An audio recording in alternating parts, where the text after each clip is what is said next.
তো হ্যালো বন্ধুরা, আজ আমি কী পেয়েছি জানো? আজ আমি ফেসবুকে মনিটাইজেশন অন করতে পেরেছি। তো আজ তো আমি খুব খুশি। তোমরাও যদি করতে চাও তো এরকম দেখো, আমার দেখে দেখে করো, সব পেয়ে যাবে।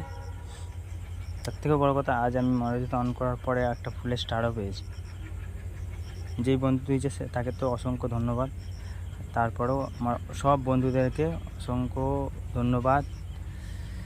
প্লাস সবাই এগিয়ে যাও, আর তোমরা সবাই আমাকেও সাপোর্ট করো একটু, যাতে আমি আরও এগিয়ে যেতে পারি, তোমাদের কাছে আরও ভালো ভিডিও বানাতে পারি। দেখো তো আমি তোমাদেরকে প্রসেসগুলো দেখাচ্ছি, কোথা থেকে কী হয়েছে না হয়েছে। যে দেখে নাও, এখানে দুটো গিফট কালেক্ট করেছে, যে এই দুটো আমি পেয়েছি আর কি মনিটাইজেশন অন করার পর। আজ আমি খুব খুশি। বন্ধুরা, তোমরা আমাকে এইভাবেই সাপোর্ট করো, আর এইভাবেই তোমরা আমার পাশে থেকো। তোমরা আমায় সবাই ফলো করো, আমিও তোমাদের সবাইকে ফলো করবো। আর প্লিজ এই ভিডিওটিকে একটি লাইক করো, একটু সাবস্ক্রাইব করে দিও আমার চ্যানেলটাকে। ধন্যবাদ বন্ধুরা।